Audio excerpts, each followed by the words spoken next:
Media நேயர்களுக்கு வணக்கம். இப்படியான ஒரு சிச்சுவேஷன்ல நான் உங்களை மீட் பண்ணுவேன்னு உண்மையாவே நினைக்கல. பட் த்ரில்லிங்கா இருக்கு. நெக்ஸ்ட் மினிட் என்ன நடக்க போகுது அப்படின்னு சொல்லிட்டு சார் அரெஸ்ட் பண்ண வந்திருக்காங்க போலீஸ். அதே எஃப்ஐஆர்ல பாத்தீங்கன்னா என் பேர் இருக்கு, பிளஸ் 4 others அப்படின்னு ஆட் பண்ணி இருக்காங்க.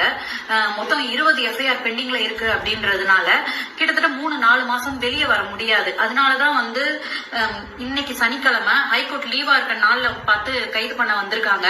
ஜனநாயகத்துக்காக தான் நின்றுக்கோம், படிச்சதே ஜேர்னலிசம் தான் அப்படிங்கிற அடிப்படையில வாய்ஸ்லெஸ் பீப்புளுக்காக நிக்கணும் அப்படின்னு ஒரு டைம்ல முடிவெடுத்தேன்.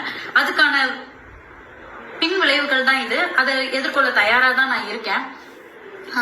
இது ஆக்சுவலி போலீஸ் வந்திருக்காங்க, ஆனாலும் லாயர்ஸ் வர வரைக்கும் போய் பேச வேணாம் அப்படின்னு சொல்லி இருக்காங்க. ஸோ லாயர்ஸோட கன்சல்ட் பண்ணிட்டு அதுக்கப்புறமா அடுத்தடுத்த ப்ராசஸ் நடக்கும் அப்படின்னு நான் நம்புறேன்.